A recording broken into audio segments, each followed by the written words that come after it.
بسم اللہ الرحمن الرحیم۔ السلام علیکم ناظرین۔ بیان کیا جاتا ہے کہ ایک نیک شخص نے نہایت خوبرو پرہیزگار خاتون سے شادی کی۔ دونوں ایک دوسرے سے خوب محبت کرتے تھے۔ مسرت برے دن گزر رہے تھے۔ ایک مرتبہ شوہر کو طلب رزق کے لیے سفر کی حاجت آ پڑی۔ فکر لاحق ہوئی کہ اپنی بیوی کو گھر میں تنہا کیسے چھوڑے۔ رشتہ داروں میں کسی معتبر شخص کی تلاش شروع کی۔ اسے اپنے سگے بھائی کے علاوہ کوئی معتبر ذمہ دار نہ ملا۔ بھائی کے گھر میں بیوی کو چھوڑا اور وہ سفر پر روانہ ہو گیا۔ دن گزرتے گئے۔ ایک روز دیور نے اپنی بھابھی کو شہوت رانی پر اکسایا، مگر اس پاک باز خاتون نے اسے سختی سے ڈانٹا اور کہا، تم چاہتے ہو کہ میری عزت کی دھجیاں بکھیرو اور میں شوہر کی خائن بن جاؤں؟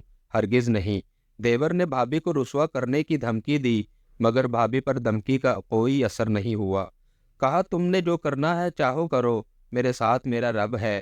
اس نیک خاتون کا شوہر جب سفر سے لوٹا تو اس کے بھائی نے بھابھی پر فوراً الزام لگا دیا کہ تمہاری بیوی نے مجھے بدکاری پر اکسایا تھا، لیکن میں نے منع کیا۔ شوہر نے بغیر سوچے سمجھے اسی وقت پارسا بیوی کو طلاق دے دی اور کہا، مجھے اپنی بیوی سے کچھ نہیں سننا۔ میرا بھائی سچا ہے۔ وہ متقی اور خدا ترس خاتون گھر سے انجان منزل کی طرف نکل پڑی۔ راستے میں ایک عابد کا گھر تھا۔ دروازے پر دستک دی اور اپنی ساری کہانی عابد سے کہہ ڈالی۔ اس عبادت گزار بندے نے اپنے چھوٹے بیٹے کی نگہداشت پر اسے مأمور کر دیا۔ ایک دن عابد گھر سے کسی کام کے لیے باہر گیا۔ گھر کا نوکر موقع پا کر اس خاتون پر ڈورے ڈالنے لگا، مگر نیک خاتون نے انکار کیا اور کہا، نبی صلی اللہ علیہ وآلہ وسلم نے ہم سب کو تنبیہ کی ہے کہ کوئی شخص کسی اجنبی خاتون کے ساتھ خلوت میں ہرگز نہ ہو، اس لیے کہ ان کا تیسرا شیطان ہوتا ہے۔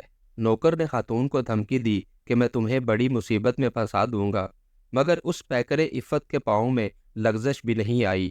نوکر نے عابد کے بچے کو قتل کر دیا اور عابد کے گھر لوٹنے پر قتل کا الزام اس خاتون پر عائد کر دیا۔ اس اللہ والے عابد کو غصہ تو بہت آیا، مگر اللہ سے اجر کی امید باندھ کر صبر کر گیا۔ 2 دینار اجرت کے طور پر خاتون کو دیے اور گھر چھوڑنے کا حکم دیا۔ اللہ تعالیٰ فرماتا ہے کہ غصہ پی جانے والوں اور عفو درگزر کرنے والوں کو اللہ محبوب رکھتا ہے۔ عابد کا گھر چھوڑا، شہر کی طرف رخ کیا۔ وہاں دیکھا کہ ایک بھیڑ ایک شخص کو پیٹے جا رہی ہے۔ اس نے پوچھا، تم لوگ اسے کیوں مار رہے ہو؟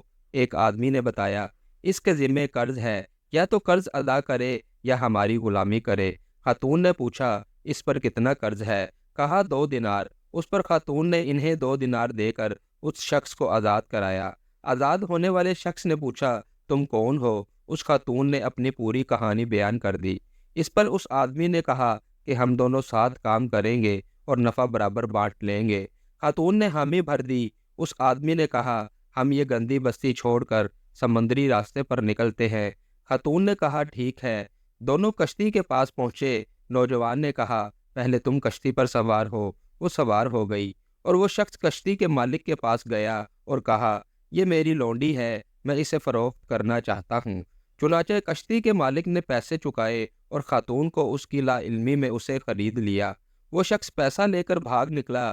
کشتی روانہ ہوئی۔ خاتون اس شخص کو ڈھونڈنے لگی، مگر نہیں پایا۔ کشتی کے عملے نے اسے گھیر لیا اور اس سے چھیڑ چھاڑ کرنے لگے۔ خاتون کو تعجب ہوا۔ اس پر کشتی کے کپتان نے بتایا کہ میں نے تمہیں تمہارے مالک سے خرید لیا ہے اور اب تم وہ سب کرو جس کا حکم دیا جائے۔ اس نے التجائیہ لہجے میں کہا، میں اللہ کی نافرمانی نہیں کر سکتی، مجھے چھوڑ دو۔ یہ کہنا ہی تھا کہ سمندر میں آندھی اور طوفان آیا۔ کشتی ڈوب گئی۔ جہاز کا عملہ اور سارے مسافر ڈوب گئے، لیکن وہ صابر خاتون بچ گئی۔ اس وقت امیر شہر ساحل سمندر پر تفریح میں مشغول تھا۔ موسم کی آندھی کو دیکھ کر وہ بھی گھبرا گیا، لیکن اس کا اثر ساحل پر نہیں تھا۔ پھر یکا یک اس کی نگاہ اس خاتون پر پڑی جو ایک تخت کے سہارے ساحل کی طرف آ رہی تھی۔ امیر نے گارڈوں کو حکم دیا کہ اسے میرے پاس لایا جائے۔ اس خاتون کو محل لے جایا گیا۔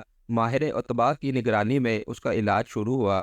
جب اسے افاقہ ہوا تو امیر شہر نے اس سے دریافت کیا تو اس نے ساری حقائق بیان کر ڈالی۔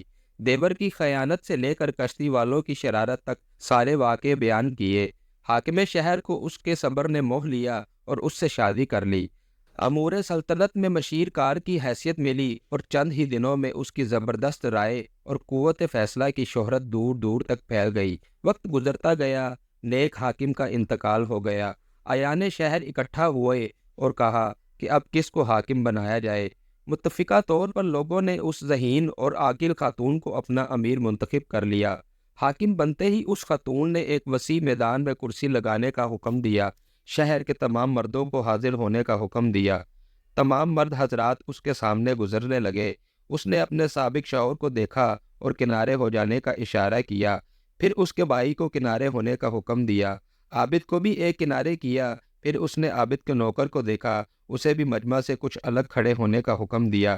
پھر اس خبیث شخص کو دیکھا جسے اس خاتون نے آزاد کرایا تھا، اسے بھی کنارے کھڑے ہونے کا حکم دے دیا۔ اب باری باری فیصلہ کرنے لگی۔ سب سے پہلے سابق شوہر سے مخاطب ہوئی، تم کو تمہارے بھائی نے دھوکے میں رکھا، اس لیے تم بری ہو، لیکن تمہارے بھائی کو حد قذف لگائی جائے گی، اس لیے کہ اس نے مجھ پر جھوٹی تہمت لگائی تھی۔ پھر عابد سے مخاطب ہوئی اور کہا کہ تم کو تمہارے خادم نے گمراہ کیا، لہٰذا تم بھی بری ہو، لیکن تمہارا خادم قصاصاً قتل کیا جائے گا، کیونکہ اسی نے تمہارے بچے کو قتل کیا تھا۔ پھر وہ مخاطب ہوئی اس خبیث سے، تمہیں حبس دوام کی سزا دی جاتی ہے، تمہاری خیانت اور ایسی عورت کو فروخت کر دینے کے جرم میں جس نے تجھے غلامی سے نجات دلائی تھی۔ اللہ کی ذات پاک ہے، کسی کے اچھے عمل کو ضائع ہونے نہیں دیتا۔ فرماتا ہے جو اللہ سے تقوی اختیار کرتا ہے، اللہ اس کے لیے ایسے راستے ہموار کر دیتا ہے اور ایسی جگہ سے رزق عطا کرتا ہے جس کا اسے گمان نہیں ہوتا۔ دیکھا آپ نے کہ کس طرح اللہ تعالیٰ نے کرب و بلا میں گرفتار خاتون کی مدد کی۔ تقوی مومن کا شعار ہے، یہ شعار ہمیشہ باقی رہنا چاہیے، اس لیے کہ اللہ تعالیٰ تقوی ہی کی وجہ سے سخت حالات کو موافق اور سازگار بنا دیتا ہے۔ تو دوستو، آپ کو یہ ویڈیو کیسی لگی؟ اپنا جواب کمنٹ میں ضرور بتائیں۔ چینل پر نئے ہیں تو لازمی سبسکرائب کر لیں۔ شکریہ۔